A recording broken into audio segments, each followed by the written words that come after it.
They say you can feel it the moment your mate's loyalty breaks, a crack in the bond, like ice splintering across a frozen lake. They're right, but they don't tell you it feels like dying. Celeste felt it the instant she saw Louis press another woman against the oak tree, his hands tangled in golden hair that wasn't hers, his mouth tracing a path down her throat. Within hours, she would stumble into a tavern barely alive and beg a green-eyed stranger to mark her, to sever the bond before it killed her from the inside out. Within days, she would stand in a palace, wearing the mark of the most dangerous wolf in the realm, the one every pack feared, the Alpha King himself. He would look at her with something between horror and hunger and whisper, "Do you have any idea what you've done?" But that was still to come. Right now, in this moment, Celeste could only stare as Louis pulled back from Lydia Cooper, as something like guilt flickered across his face before being replaced by irritation. "We should tell her," Lydia whispered, and her voice carried across the clearing with perfect clarity. Celeste recognized that voice, had heard it at pack gatherings, always polite, always sweet. The beta's daughter, golden and lovely, and everything Celeste wasn't. "Tell her what?" Louis's response was sharp, defensive. "That I made a mistake 3 years ago? That the bond doesn't matter when it's with the wrong person?" The wrong person. The words sank like a blade between her ribs. Celeste felt it. The bond fracturing, splintering, breaking apart in her chest like shattered glass. Her wolf howled, a sound of such raw betrayal that she had to press her hand against her mouth to keep it from escaping into the air between them. 3 years of the mate bond singing between them, of planning a future, of believing in something the gods themselves had written into her soul. 3 years of trying to fit into his pack, of ignoring the whispers about her wanderer blood, of pretending she didn't notice how his family looked at her like she was something temporary, something that would eventually be corrected. She should have known. Should have seen it coming when he started taking extra patrol shifts, when he stopped reaching for her in the middle of the night, when the bond started feeling less like music and more like static, something dying by degrees. "She'll understand," Louis said, and Celeste watched him cup Lydia's face with a tenderness he hadn't shown her in months. "Once I explain that you're who I'm meant to be with, that some bonds are just mistakes." Celeste must have made a sound then, a gasp, a sob, something, because Louis's head snapped toward her hiding place. For a moment, their eyes met across the clearing. She saw recognition dawn on his face, saw his mouth open to form her name, saw something that might have been panic or regret flash across his features. Celeste didn't wait to find out which. She ran. The forest became a blur of green and shadow as she tore through the undergrowth, branches catching at her clothes, her hair, her skin.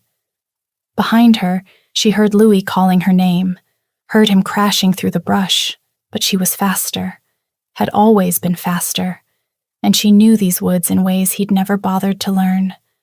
The bond in her chest was withering now, dying like a flower torn from its roots, and the pain of it was finally catching up to her.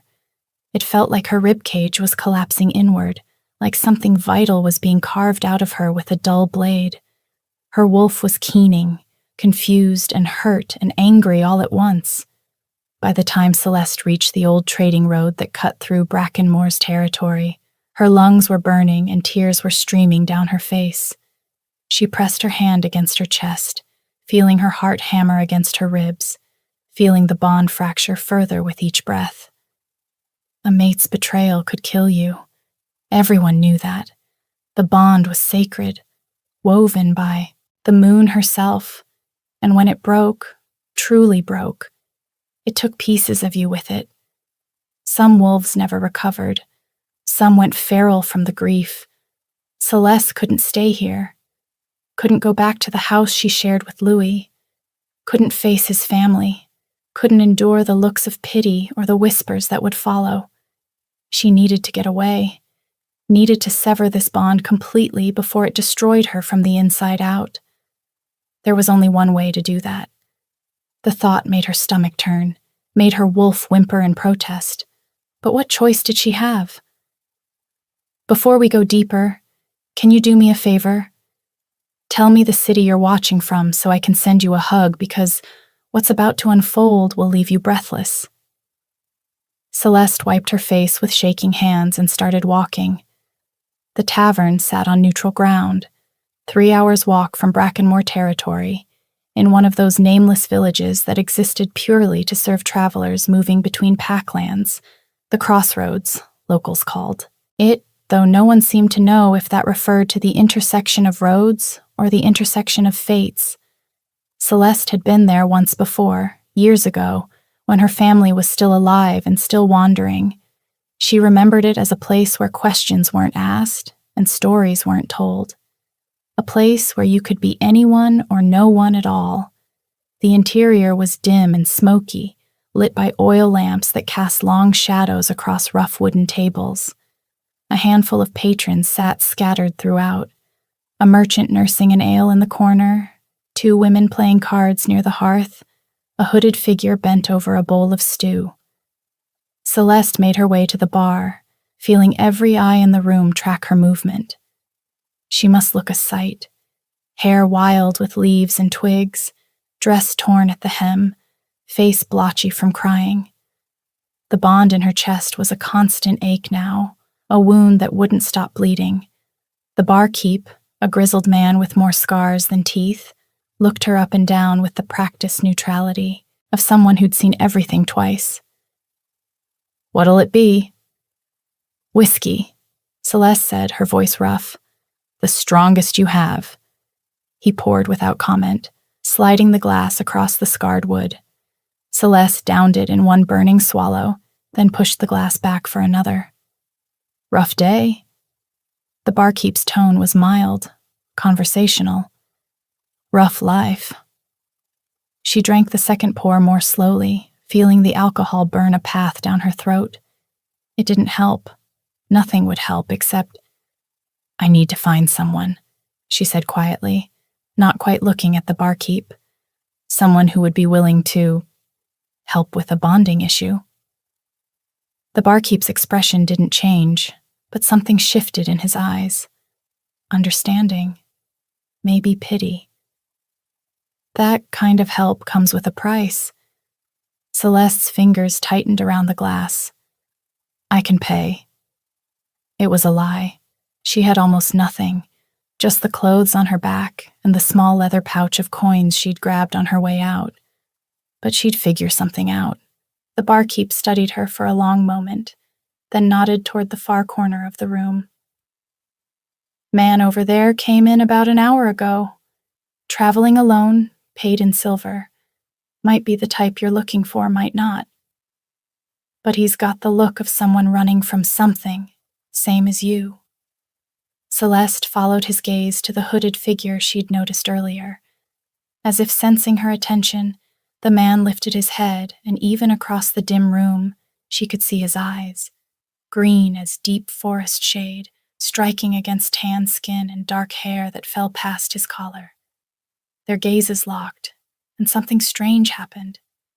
The dying bond in her chest flickered, like a candle in a draft, and for just a moment she felt something, a pull, a recognition that made no sense.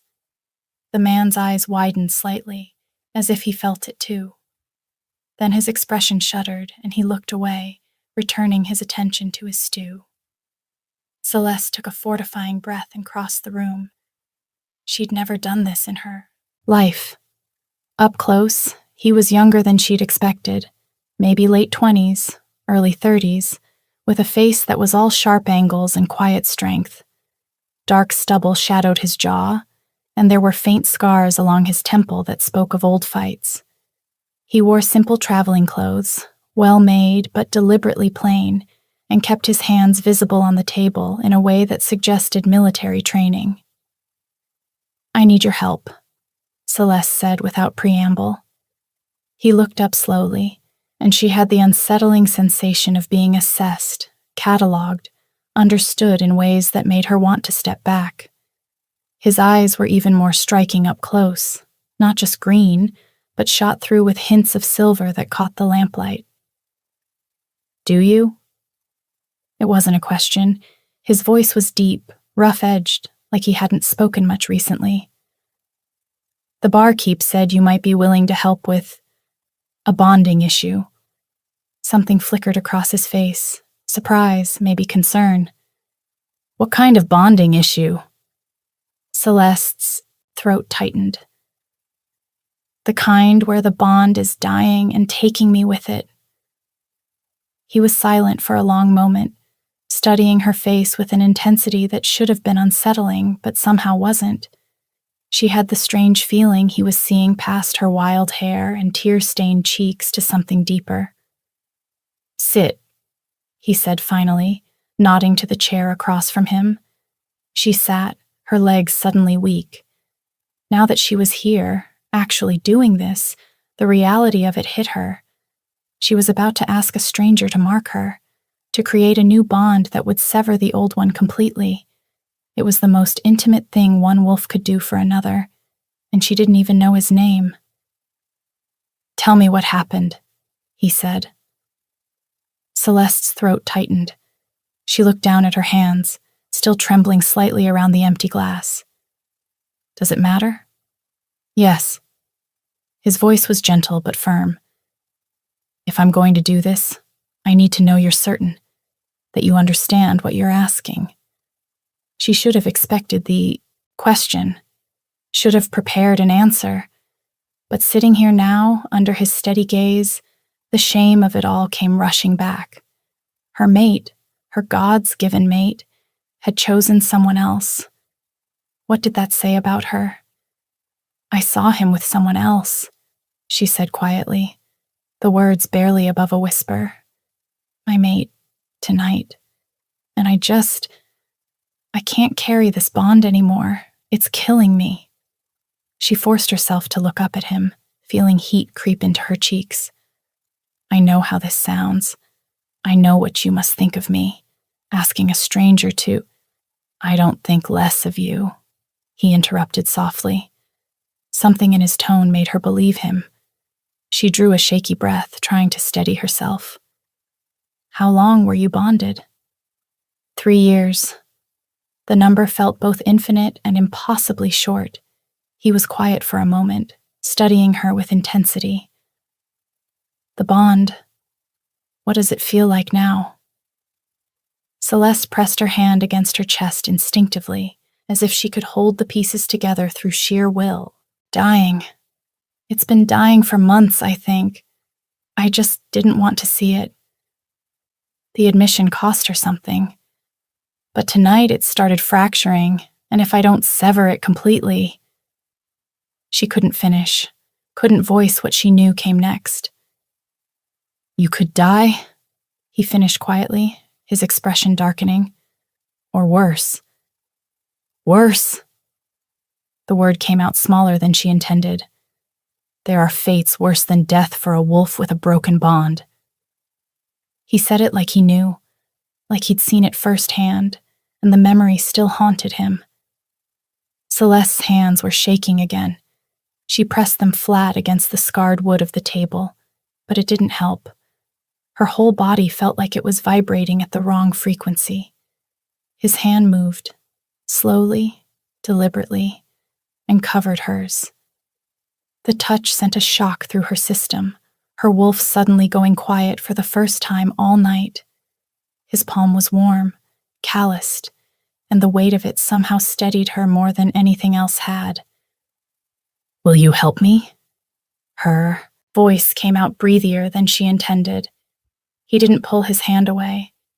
If anything, his thumb traced a barely there circle against her knuckles, the gesture so intimate it made her breath catch. When he finally spoke, his voice was lower, rougher. Do you understand what you're asking? A mark isn't temporary. It creates a new bond, one that can't be undone. The way he said bond made heat pool low in her stomach. She forced herself to meet his eyes. I understand. And you're willing to carry a stranger's mark for the rest of your life? His gaze dropped to her throat, lingering there in a way that made her pulse jump. She wondered if he could see it, the frantic beat beneath her skin. Better than dying with his.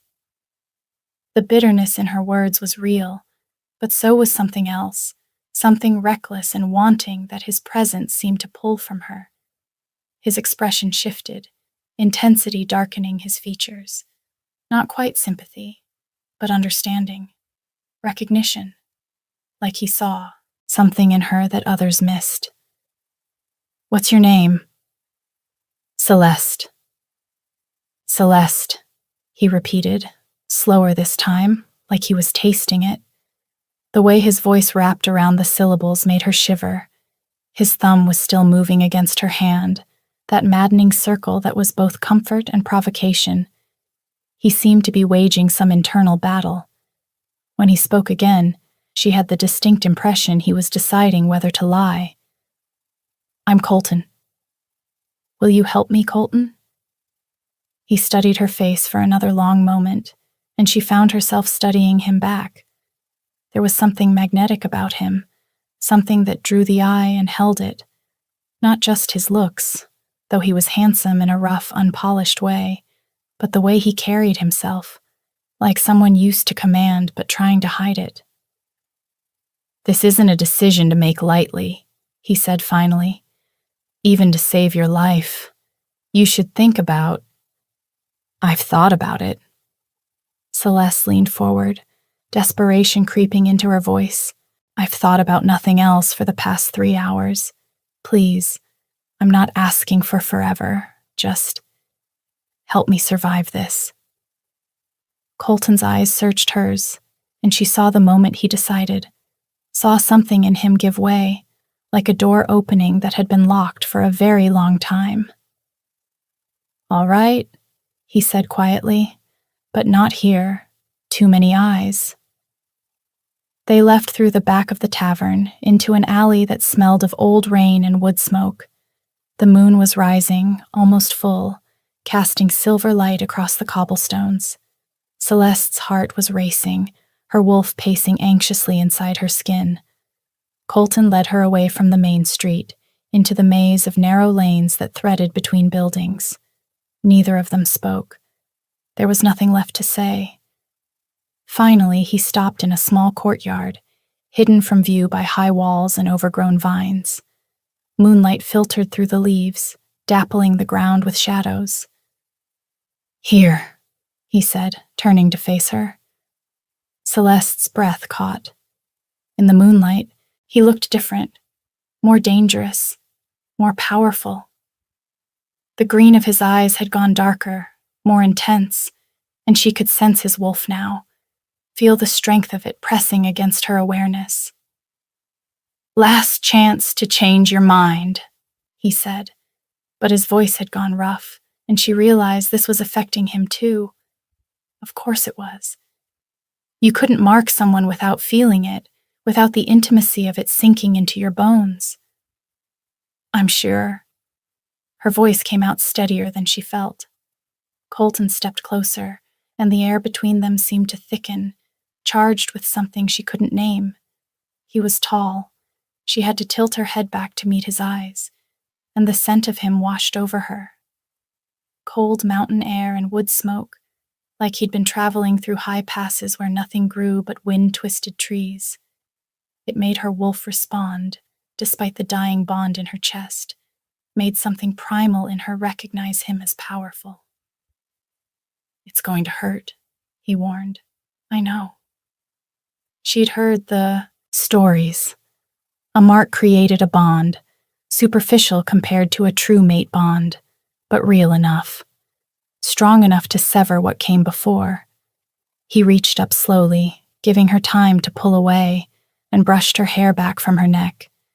His fingers were warm against her skin, calloused but gentle, and she shivered at the contact. Celeste. Her name was a question, One last confirmation. Colton's eyes held hers for another heartbeat, and in them she saw something unexpected. Not just reluctance, but a kind of longing that matched her own. Like he was as starved for connection as she was, like he understood exactly what it meant to be broken. Then he leaned in, and she felt his breath against her throat, felt the moment his lips brushed her skin. It should have been clinical, nothing more. But there was a surprising tenderness to it that made her chest ache in an entirely different way.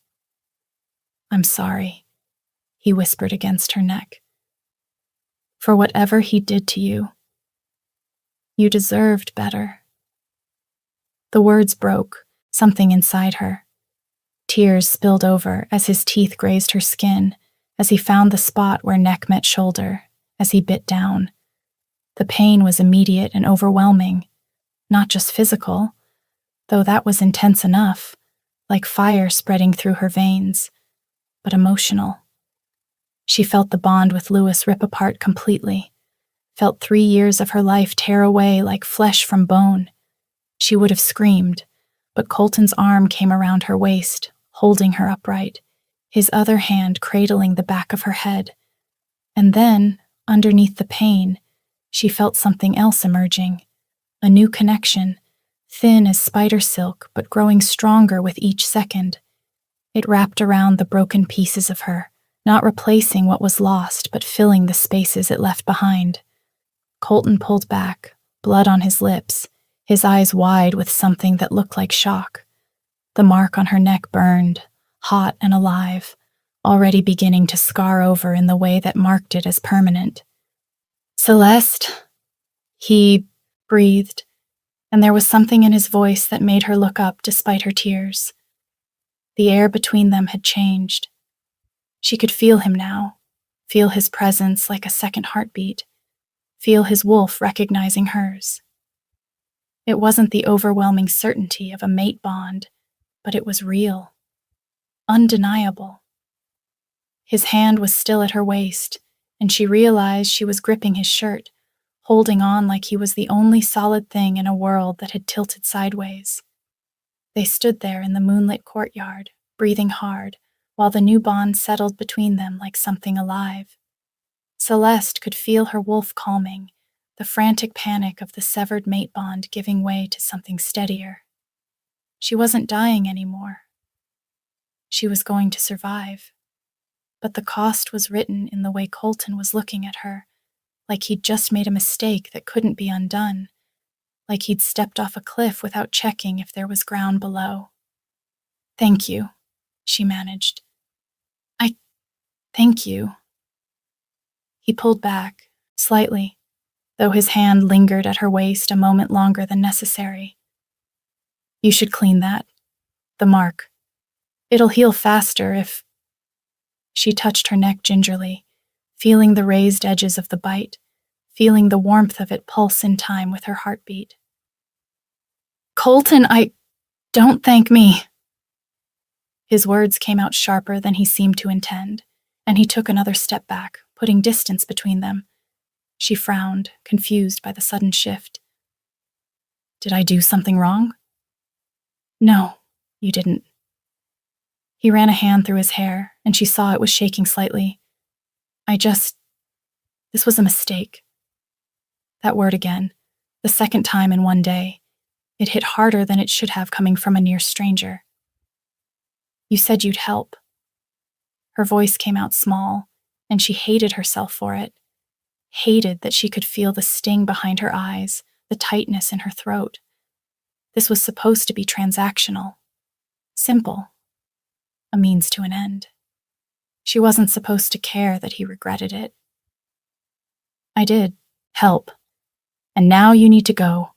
Back to wherever you came from. Forget this happened." "Forget? I'm wearing your mark. How exactly am I supposed to forget?" Colton's jaw tightened. "The bond will fade, eventually. If we stay away from each other, it'll become background noise. You'll barely feel it." "Is that what you want?" He didn't answer, which told her everything. Celeste felt something cold settle in her chest, a different kind of hurt than what Louis had inflicted, but hurt nonetheless. Okay, thank you for your help.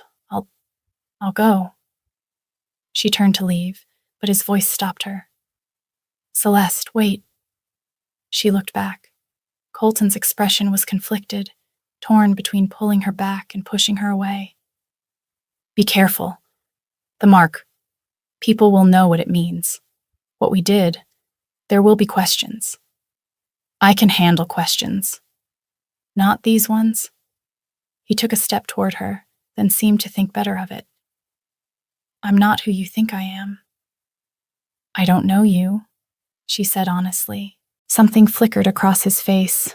Relief or disappointment? She couldn't tell. Good. Keep it that way. Then he turned and walked away, disappearing into the shadows of the alley, leaving Celeste alone in the courtyard with a stranger's mark on her neck and a bond in her chest that hummed with confused recognition. She touched the mark again, feeling it pulse warm beneath her fingers. No, not warm.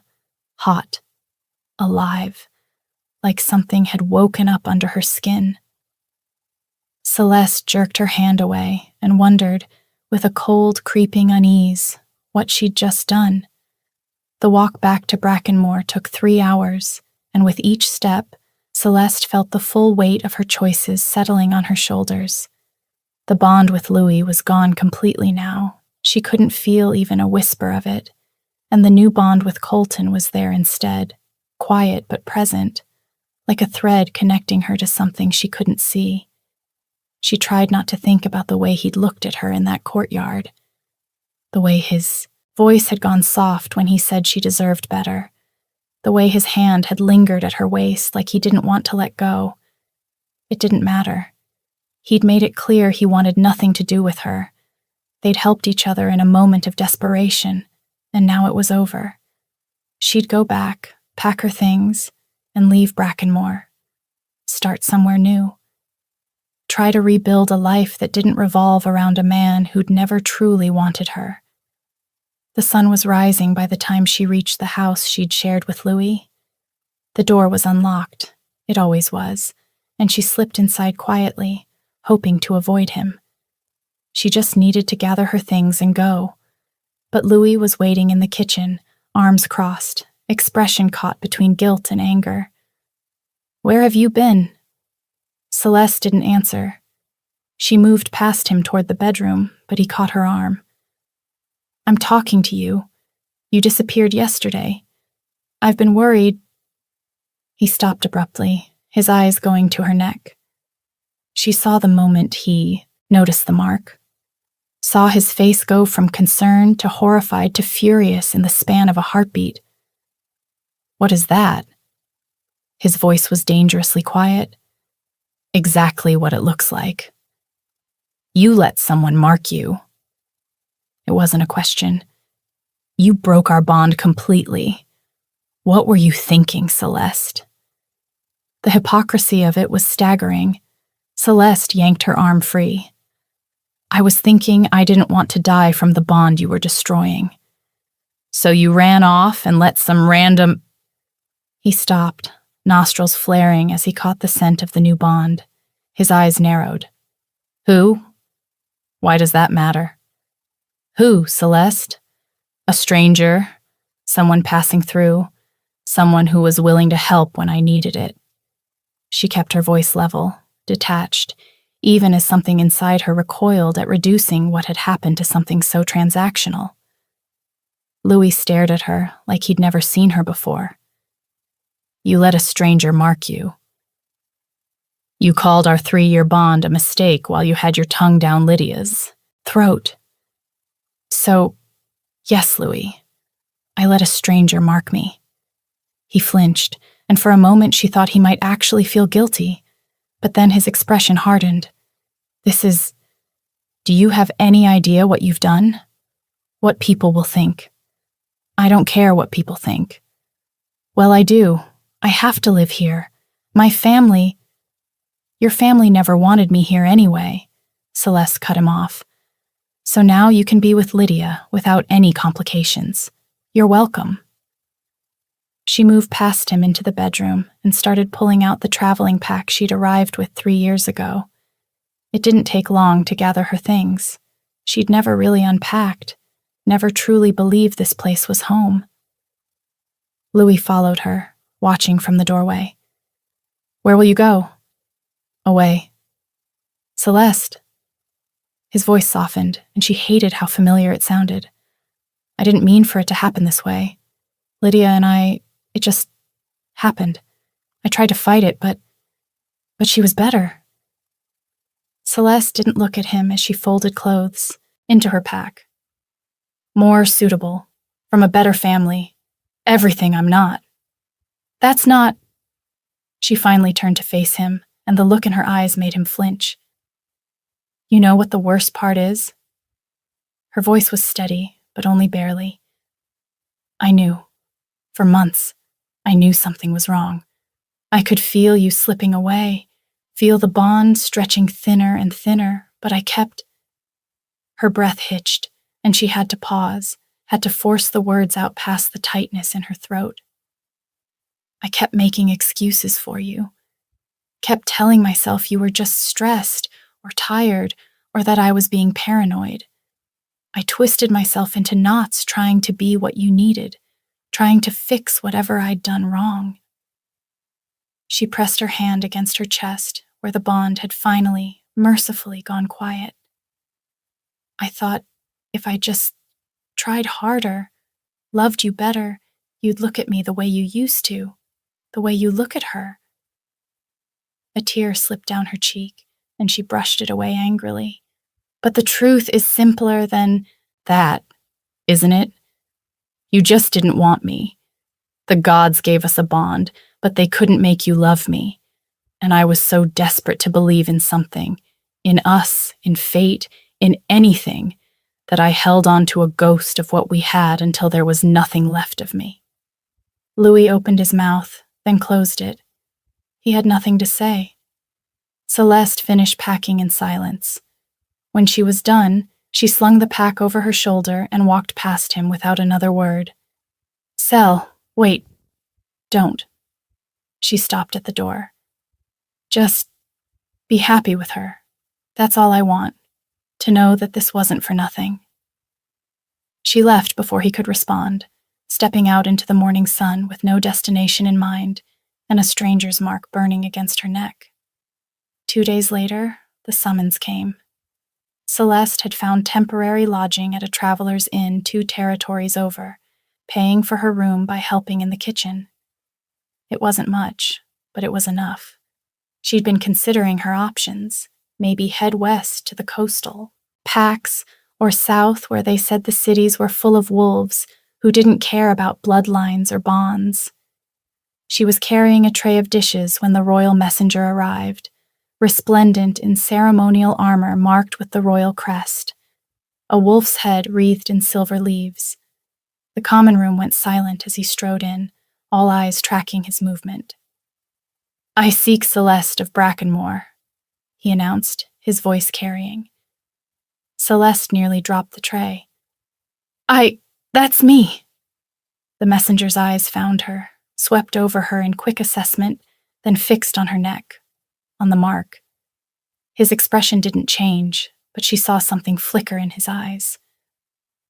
You are summoned to the capital by order of His Majesty King Colton Ashford. You are to come immediately. Your travel expenses will be covered and lodging will be provided. Refusal is not an option. The room erupted in whispers. Celeste stood frozen, the tray forgotten in her hands. King Colton Ashford. Colton. The green-eyed stranger who'd marked her in a moonlit courtyard. Was the Alpha King? The messenger was staring at her expectantly, waiting for acknowledgement. Around them, the whispers had grown louder. Celeste set the tray down with trembling hands. There's been a mistake. The man he said his name was Colton, but he didn't say he was. His Majesty travels under common names when moving through the territories. the messenger said, and there was something almost sympathetic in his tone now. For his own protection. You were not informed of his identity? No, I had no idea. Her voice came out barely above a whisper. The messenger's expression softened slightly. Then I apologize for the shock. Nevertheless, the summons stands. A carriage waits outside. We leave within the hour. I need time to— 1 hour, the messenger repeated, firmer now. His Majesty was quite clear about the urgency. Celeste's mind was reeling. She'd begged the Alpha King to mark her. She'd cried in his arms while he severed her bond. She'd felt the intimacy of his bite, the tenderness of his hands, the way he'd held her like she was something precious, even as he told her to forget him. And now he was summoning her to the capital. This was a nightmare. This was— The mark on her neck pulsed warm, as if responding to her distress, and she felt it, that thread of connection reaching across the distance. She couldn't tell what he was feeling, not exactly, but there was something there. Tension, anticipation, maybe dread. He was as horrified by this as she was. The journey to the capital took 2 days by royal carriage, and they were the longest 2 days of Celeste's life. The messenger, whose name was Marcus, she learned, was polite but distant, treating her with careful respect. She wore the king's mark, which meant something, but she was clearly common-born. The other guards who accompanied them were less subtle. She caught them staring, heard their whispered conversations when they thought she couldn't hear. Never seen anything like it. A random girl from nowhere? Maybe she's some kind of spy. Seduced him to get close. With those clothes? Please, she looks like she's been sleeping in stables. Celeste tried to ignore them, tried to focus on the landscape rolling past the carriage windows. They were traveling through the heart of the kingdom now, through territories she'd only heard about in stories. Rolling hills gave way to dense forests, which gave way to cultivated fields and prosperous-looking villages. And then, on the afternoon of the second day, she saw it. The capital city of Ashford rose from the valley like something from a dream. White stone buildings climbed the hillside in elegant terraces, their spires catching the sunlight. At the summit sat the palace itself, all soaring towers and graceful arches, surrounded by walls that managed to look both defensive and beautiful. Celeste had never seen anything so magnificent or so intimidating. First time to the capital? Marcus asked, noting her wide-eyed stare. First time anywhere, really. She hadn't meant to admit that, but the words slipped out. Marcus studied her with new interest. You're from Brackenmoor, the messenger said. It's small, insignificant, border territory with no real power or influence. She'd heard it enough times from Lewis's family to recite it by heart. I was going to say remote, Marcus said mildly. The capital must seem overwhelming. That's one word for it. As they drew closer, the streets grew more crowded. Wolves of every rank and station filled the thoroughfares, merchants hawking wares, nobles in fine clothes being carried in sedan chairs, guards patrolling in formation. Everyone seemed to move with purpose, like they belonged to something larger than themselves. Celeste had never felt more out of place. The carriage rolled through the palace gates, past guards who saluted sharply, into a courtyard paved with white stone. Servants appeared, immediately, moving with practiced efficiency. This way, please, a stern-looking woman in dark blue robes said, gesturing for Celeste to follow. His Majesty has ordered rooms prepared for you in the guest wing. You'll have time to refresh yourself before— Before what? The woman's expression didn't change. Before you're presented to the king, of course. The guest wing was more luxurious than anywhere Celeste had ever stayed.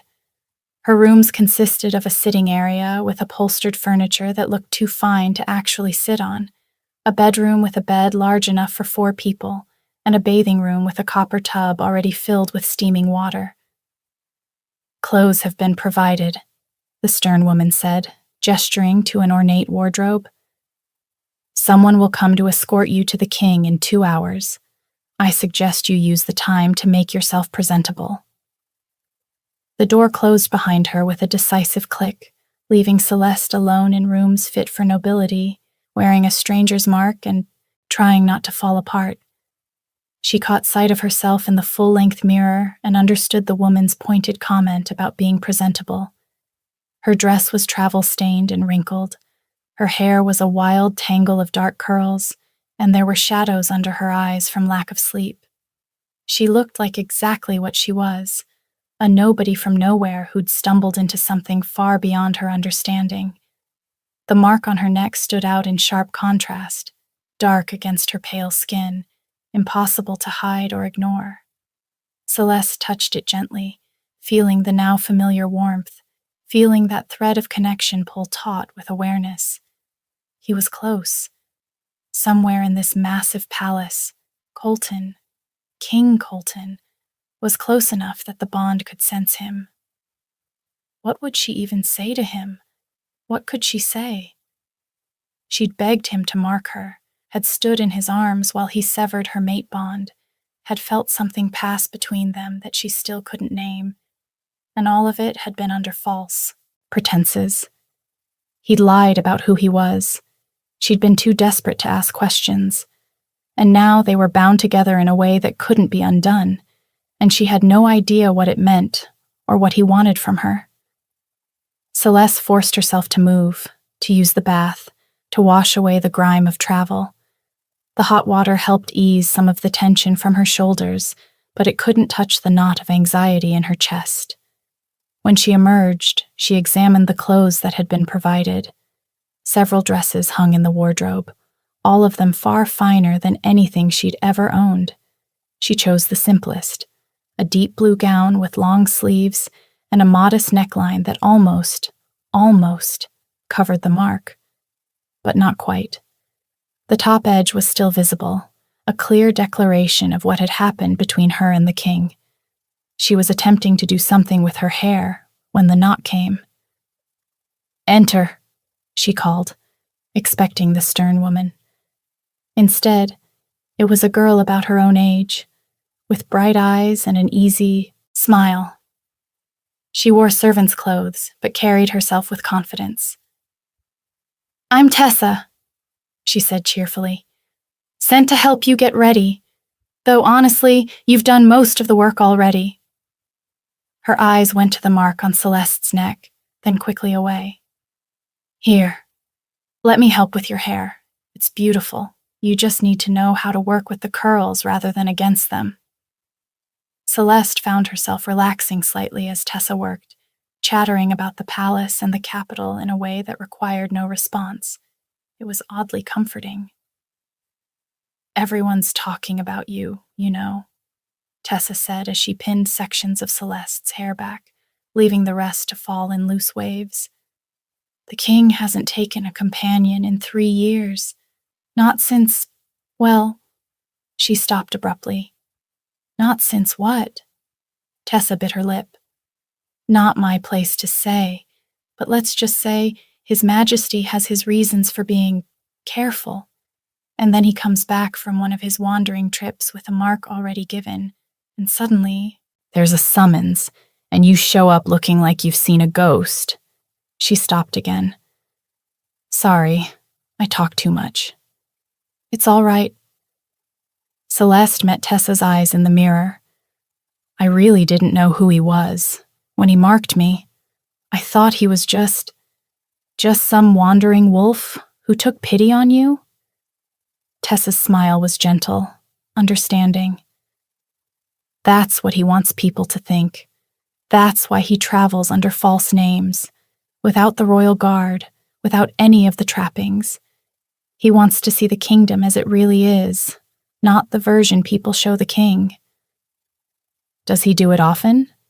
Travel like that?" Few times a year. Usually comes back with stories, but nothing else. Tessa met her eyes meaningfully.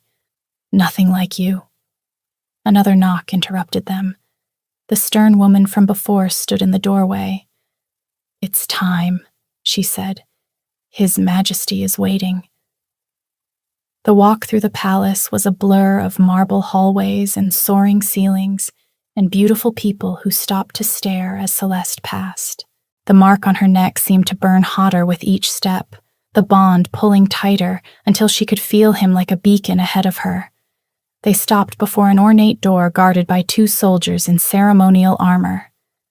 "His private study," the stern woman said. "He wants to see you alone first. Before," she paused, "before things become complicated." The guards opened the doors, and Celeste stepped through. The study was smaller than she'd expected, more intimate. Books lined the walls, maps were spread across a large desk, and windows overlooked the city below. It was the kind of room that spoke of long hours of work, of a person who took their responsibilities seriously. And standing at the window, silhouetted against the afternoon light, was Colton. He turned as she entered, and for a moment they just stared at each other. He looked different in the daylight of his own space, still wore simple clothes, no crown, no formal robes, but there was no hiding what he was anymore. The way he held himself, the authority in his bearing, the weight of command in his eyes. This was a man used to being obeyed, used to making decisions that affected thousands of lives. But there was something else there too. Something that looked like regret. Or maybe fear. "Celeste," he said, and her name in his voice sent an involuntary shiver down her spine.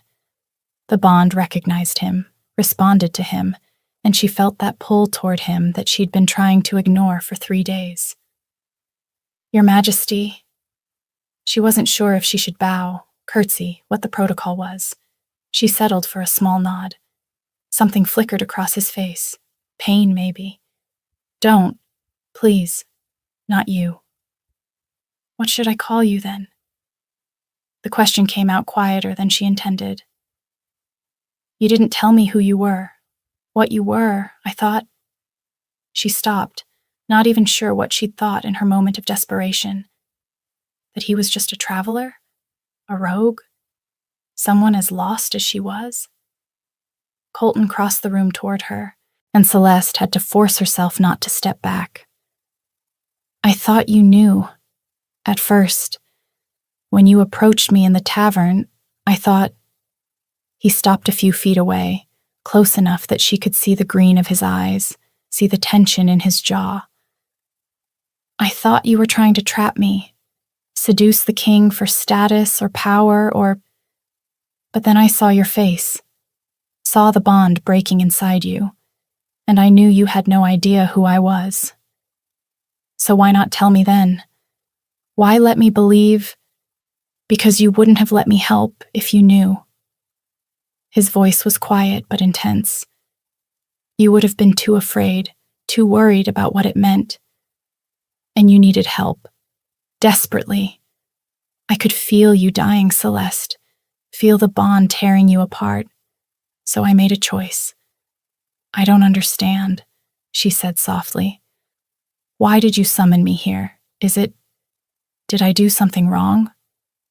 The panic in her voice must have shown because his expression softened immediately. "No, nothing like that." Colton's jaw tightened, and she could see him struggling with something.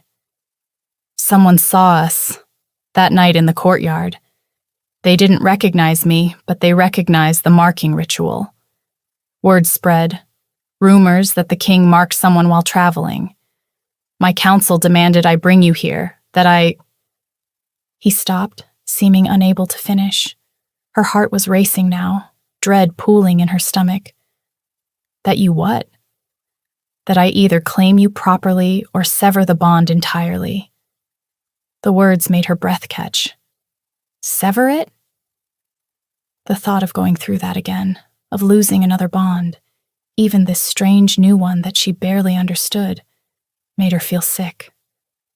There are ways, rituals, dangerous ones, but he looked away, and she thought she saw pain flash across his face. I told them I needed to meet with you first, to explain the situation, to give you a choice. A choice. Her voice came out small. She looked down at her hands, twisting them together nervously. You're the king. I'm nobody. Whatever you decide, She trailed off, not sure how to finish. Part of her wanted to say she'd understand if he chose to sever it. But another part, the part that felt the warm pulse of his mark on her neck, that remembered how safe she'd felt in his arms, didn't want that at all. She was too afraid to look at him, too afraid he'd see the truth written on her face. He took a step closer, and now she could feel the warmth radiating from him, could smell that scent of cold mountain air and wood smoke that had imprinted itself on her memory. The mark creates a bond, Celeste. You know that. And bonds, even ones like ours, they mean something. They give you rights, protection. You're not my subject right now. You're mine. The word came out rough, possessive, and immediately he seemed to regret it. That is, the bond makes you mine in the eyes of the law, which means you have the right to refuse, and the right to walk away from this entire mess. I brought you here to give you that choice, not to take it from you. What if I don't want to walk away? The question hung between them. Colton stared at her like she'd just spoken a foreign language. Celeste. Her name came out rough, almost pained. He lifted his hand as if to touch her face, then seemed to think better of it, letting it fall. Do you understand what you'd be walking into? The life you'd have as... He couldn't seem to say it. People would expect you to stand beside me. They'd scrutinize everything you do, every word you speak. They would tear you apart for not being noble-born, for not being... Enough? She finished. That's what you mean, isn't it? That I'm not enough for a king? No, Celeste, that's not what I mean at all. Then what is it? Colton closed the final distance between them, and suddenly he was right there, close enough to touch, looking down at her with those impossible green eyes. I mean that you've already been hurt, already been told you're not enough by someone who was supposed to love you. And I don't... His voice cracked slightly. I don't want to be another person who does that to you. Celeste's throat tightened. You think keeping me at a distance is protecting me? I think giving you a choice is protecting you. Real choice, not the desperate decision you made in that courtyard. I made that choice, Celeste said, lifting her chin. Desperate or not, it was mine, and I don't regret it. You should. But even as he said it, his hand came up, fingers brushing her cheek so gently it made her chest ache. Celeste, you should regret all of it. Well, I don't. She was trembling now, but she didn't pull away.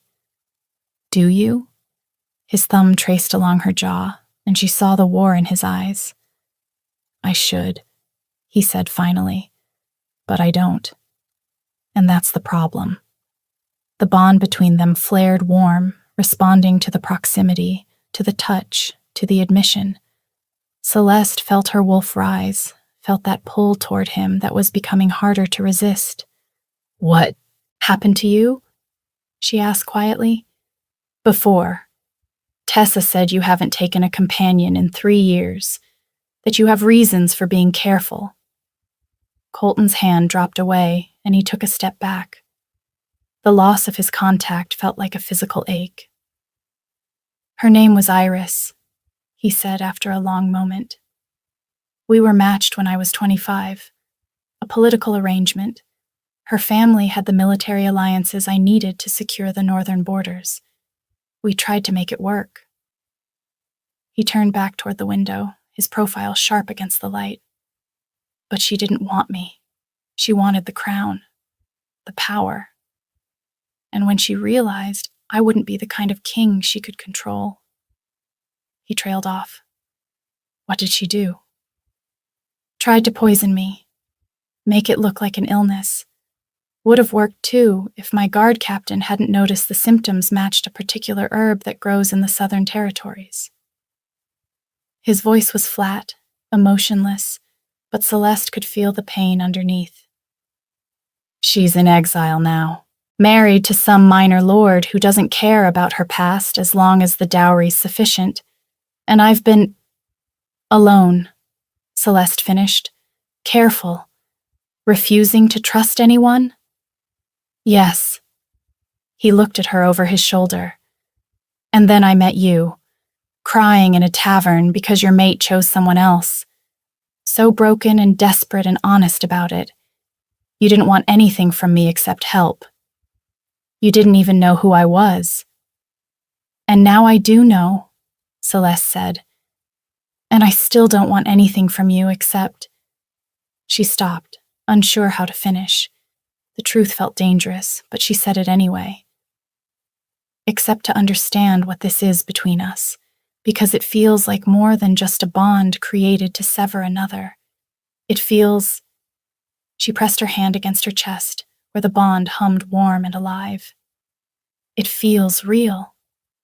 Colton turned fully to face her, and the look in his eyes was so intense it stole her breath. Longing, fear, something that looked almost like wonder. It does feel real, he admitted quietly, and that terrifies me. Why? His hand lifted, hovering near her face as if he was afraid she'd vanish if he touched her. Because if this is real, then I have something to lose. With Iris, losing her was a political setback. Losing you? That would destroy me. Celeste's heart squeezed at the raw admission.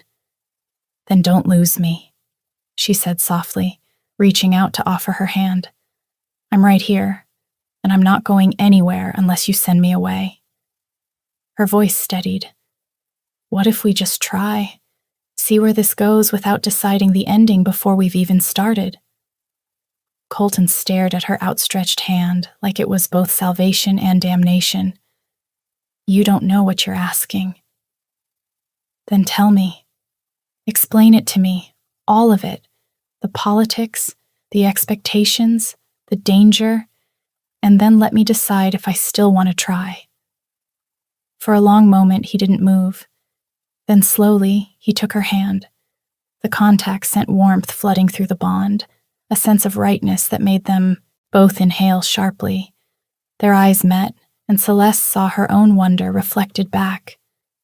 This is insane, Colton said, but his fingers tightened around hers, and there was something fierce in his eyes now, a decision being made. Probably. My council is going to lose their minds, and there's a royal summit starting in 2 weeks. All the major packs will be here, including Louis, Celeste finished, her stomach dropping. He'll be here? Yes, as part of the Brackenmore delegation. Colton's other hand came up to cup her face. Which means everyone will see this mark. We'll know what it means. We'll see you standing beside me. Is that what you want? Me standing beside you? His jaw tightened, and for a moment she saw the struggle play out across his face. What I want doesn't matter if it puts you in danger. His thumb brushed across her cheekbone, the touch achingly gentle. When I'm near you, I can breathe properly for the first time in 3 years. When you left that courtyard, I knew I'd made a mistake. And when the messenger told me he'd found you, he stopped, his eyes searching hers with an intensity that made her shiver. I want this.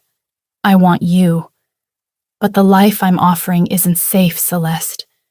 Court is full of people like Iris, people who will see you as a weakness to exploit, a tool to use against me. They'll try to hurt you, to hurt me.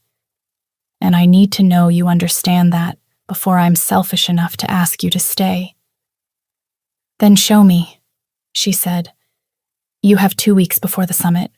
Show me what it means to be, whatever I am to you, and I'll decide if I can handle it.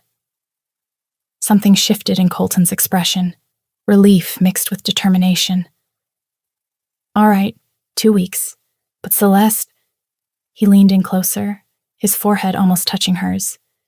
If at any point it's too much, you tell me, and we end this cleanly. No shame, no blame, just a mutual decision that it wasn't meant to be. And what if it is meant to be? The words came out barely above a whisper. Colton's eyes searched hers, and what she saw there made her heart race. Then we'll figure it out, together. He pulled back before she could respond, but didn't let go of her hand. Come on, I should introduce you to Marcus properly. He's the one who saved me from Iris. You'll see a lot of him over the next 2 weeks. He's good at keeping people alive. Comforting. Colton's smile was small but genuine. Welcome to life at court, Celeste. It only gets stranger from here. The 2 weeks passed in a blur of lessons and stolen moments.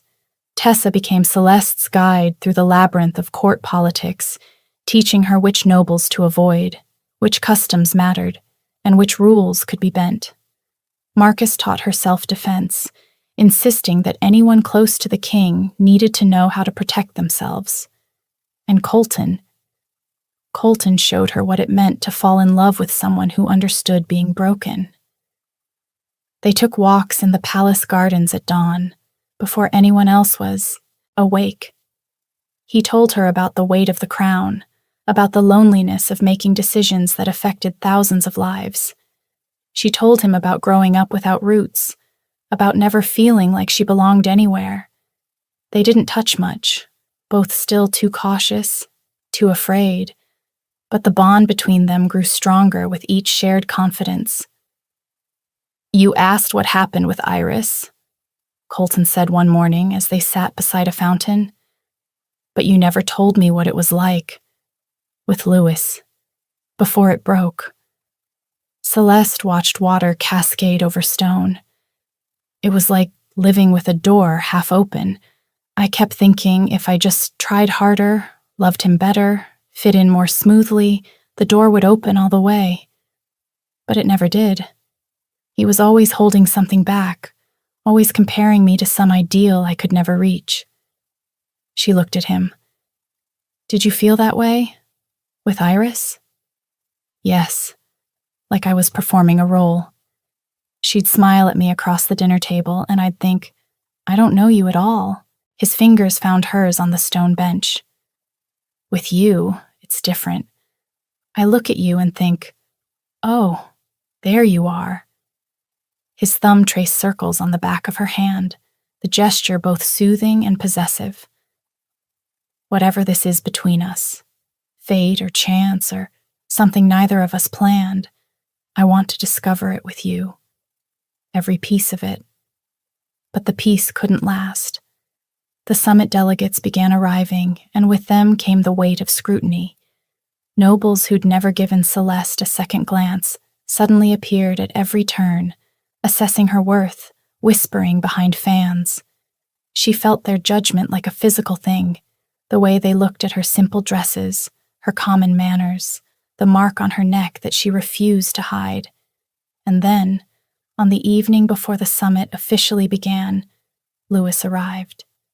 Celeste was in the great hall when she felt it, the ghost of the old bond, a phantom ache where something used to live. She looked up and found him standing in the entrance with Lydia. On his arm, both of them dressed in formal attire, looking like the perfect couple. Their eyes met across the crowded space. Louis went pale. Celeste? He breathed her name like a question. Before she could respond, she felt warmth at her back. Colton had materialized beside her, his hand settling at her waist with casual possessiveness. Louis of Brackenmore? Colton said, his voice carrying just enough authority to remind everyone exactly who he was. Welcome to the capital. I don't believe we've been formally introduced. Louis's gaze snapped to the king, then to the hand at Celeste's waist, then to the mark on her neck. She watched Understanding dawn, watched his face cycle through shock and disbelief and something that looked dangerously close to rage. Your Majesty, Louis managed, bowing stiffly. This is an honor. Is it? Colton's tone was mild, but Celeste felt the steel underneath. I understand you and Celeste were previously bonded. The hall had gone quiet. Everyone was watching now. We were, Louis said carefully, but that bond it ended. Colton's fingers tightened slightly at Celeste's waist. Interesting timing. To reject your mate and then show up at my court with your new companion just weeks later. Lydia shifted uncomfortably. Her father, Beta Cooper, stepped forward with a politician's smile. Your Majesty, my daughter and Louis are truly bonded. Their connection is genuine. I'm sure it is, Colton interrupted smoothly. Just as I'm sure you understand that Celeste is under my protection now, as she wears my mark and stands at my side. The implication was clear. Touch her, and you answer to me. Cooper's smile tightened. Of course, Your Majesty. We mean no disrespect. But Celeste saw something flicker in his eyes, something calculating. The summit began the next day, and with it came the attacks. They were subtle at first. Whispers about Celeste's common blood. Questions about the legitimacy of a bond formed so hastily.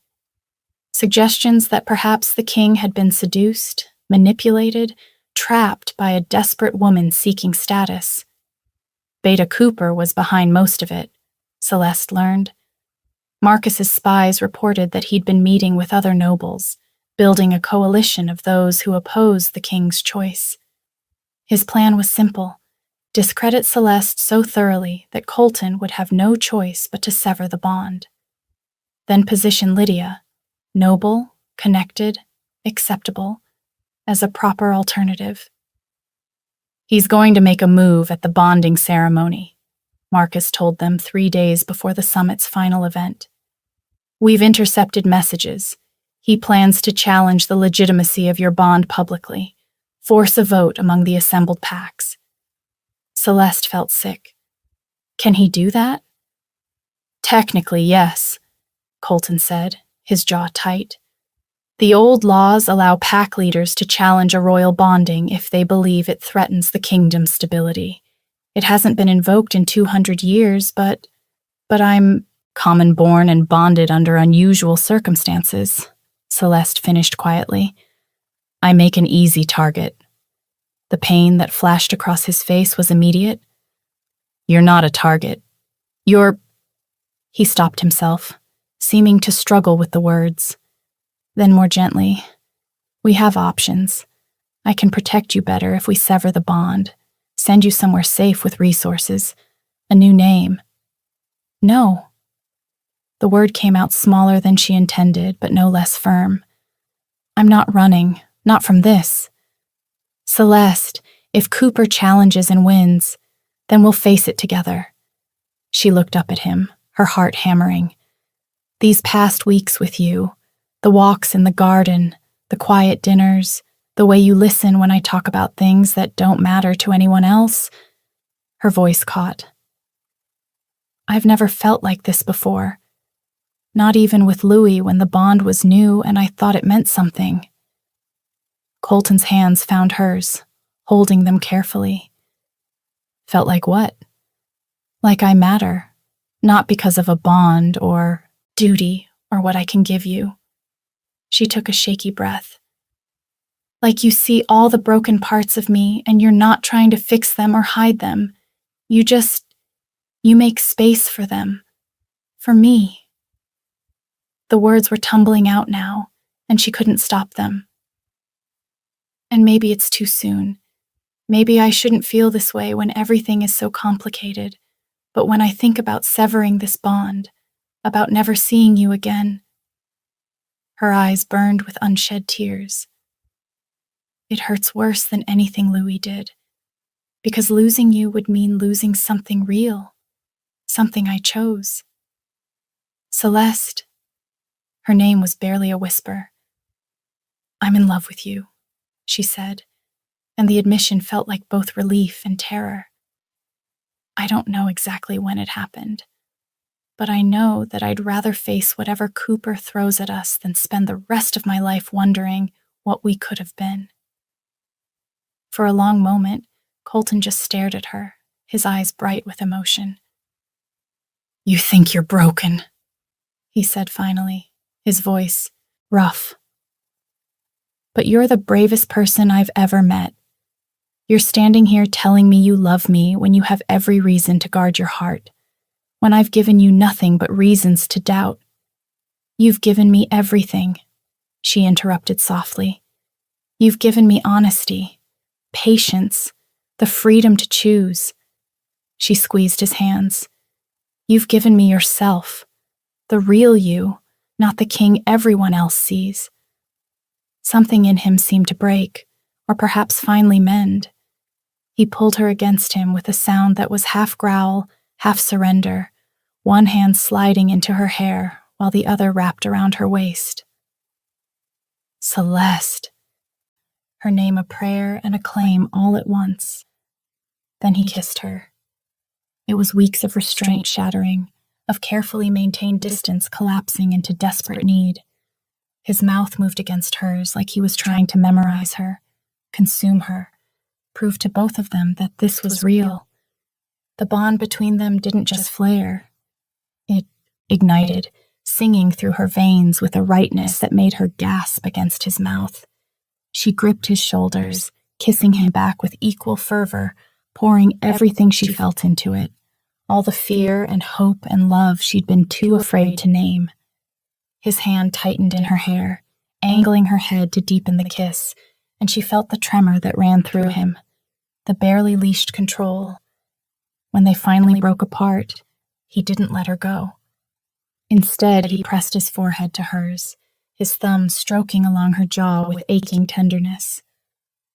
I love you, he said, and his voice was wrecked, raw with emotion. I love you so much I can barely think straight when you're near me. I love you enough that the thought of losing you makes me want to burn the world down. His hands cupped her face, tilting it so she had to meet his blazing gaze. You are not broken. You are not common. You are not a mistake or a weakness or anything less than extraordinary. You are mine, my mate, my choice, my future. She felt tears slip down her cheeks. Colton. I should have said it weeks ago, he continued, his thumb brushing away her tears. Should have told you the moment I realized I was falling, but I was afraid you'd think it was just the bond, or duty, or something less than what it is. He kissed her forehead, her cheeks, the corner of her mouth. This is real, Celeste. You and me. Then what do we do? She whispered against his lips. His eyes darkened with something fierce and protective. We fight. We show them exactly who you are, who we are together. He kissed her again, softer this time, but no less intense. And we win. The bonding ceremony took place in the grand hall, with hundreds of witnesses from every major pack. It should have been a celebration, a formal acknowledgement of the king's chosen mate. Instead, it felt like walking into battle. Celeste wore a gown of deep green that brought out the color in Colton's eyes, her hair arranged in elegant braids that left the mark on her neck visible. She held her head high as they entered, Colton's hand warm in hers, refusing to show the fear churning in her stomach. The ceremony itself was beautiful, ancient words spoken in the old tongue, the exchange of vows, the formal presentation to the assembled packs. And then, just as the final blessing was about to be given, Beta Cooper stood. I invoke the right of challenge, he declared, his voice carrying through the hall, on the grounds that this bond threatens the stability of the realm. Gasps echoed. Colton's hand tightened on hers. Explain your reasoning, the High Elder said, his ancient face grave. Cooper stepped forward. The king's maid is common-born, with no pack affiliation, no family name, no political connections. She was bonded to another man mere weeks ago, a bond that ended in scandal, and the circumstances of her bonding to His Majesty suggest desperation rather than genuine connection. He looked directly at Celeste. Tell me, did you know who he was when you begged him to mark you? The hall went silent. Every eye turned to Celeste. This was it. The moment where she could lie, try to salvage some dignity, or she could tell the truth and let them judge her for it. She thought of Colton holding her in that courtyard, of the way he'd looked at her like she was worth saving, of the past 2 weeks of falling in love with someone who saw her clearly and chose her anyway. No, she said, her voice steady. I didn't know he was the king. I was dying from a broken bond, desperate for help, and he was kind enough to give it. I didn't know who he was until after. The whispers exploded. Cooper's smile was triumphant. So you admit that you seduced the king under false pretenses? I admit, Celeste interrupted, her voice rising, that I found a man who saw me breaking and chose to help, who could have walked away but didn't, who marked me knowing it would complicate his life because he couldn't stand to watch me suffer. She looked at Cooper directly. The question isn't whether I'm worthy of him. The question is why you're so desperate to prevent this bond that you're willing to resurrect 200-year-old laws to challenge it. Because, Cooper started, because you want your daughter positioned as queen, Colton cut in, his voice cold. Because you've been building a coalition of nobles who oppose my policies, and you thought putting Lydia beside me would give you control. He stepped forward, releasing Celeste's hand. Did you think I didn't know? That my guard captain hasn't been tracking your movements, your meetings, your plans? Cooper went pale. You're right that Celeste is common-born, Colton continued. Right that our bond formed under unusual circumstances. But you're wrong about what makes a good queen. He turned to face the assembled packs. I've spent 3 years being careful, keeping everyone at a distance, refusing to trust, refusing to feel, because I was terrified of being hurt again. And then I met someone who was just as broken as me, just as afraid, and she taught me that being broken doesn't mean being worthless. He reached for Celeste's hand again, pulling her close. She's stronger than half the nobles in this room, smarter than most, and she sees me, truly sees me, not as a crown or a title, but as a person. That's what makes her worthy, not her bloodline, not her connections, but her heart. This is highly irregular. Cooper tried again. So, is attempting a political coup through marriage, Marcus said, stepping forward. We have evidence, Beta Cooper.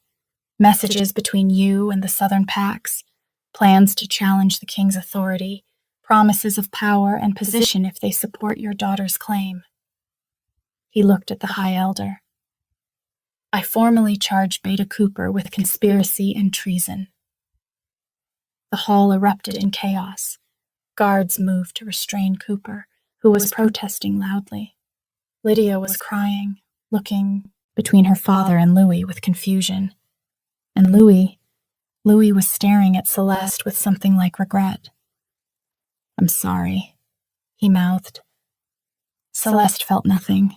No anger, no satisfaction, just a calm certainty that she was exactly where she was supposed to be. The High Elder called for order, and after much deliberation, ruled that the challenge was invalid. brought in bad faith by someone with ulterior motives. Cooper was stripped of his position and exiled. Lydia, deemed innocent of her father's schemes, was sent back to Brackenmore in disgrace, and Celeste was formally recognized as the king's chosen mate. That night, after the chaos had settled and the last of the delegates had retired, Celeste found Colton on the balcony outside his chambers. He was staring up at the moon, his profile sharp in the silver light. "Regret it yet?" she asked softly. He turned, and the smile that crossed his face was genuine, warm, free of the walls he'd kept up for so long. "Not even a little." He held out his hand. "Come here." She went to him, letting him pull her into his arms. The bond between them hummed content, settled, right. "I meant what I said in there," Colton murmured against her hair. "About you seeing me. No one else has ever done that." "I meant what I said too," Celeste replied, "about loving you." He pulled back just enough to look at her face, his hand coming up to cup her cheek. "I spent years afraid of this, of feeling anything real.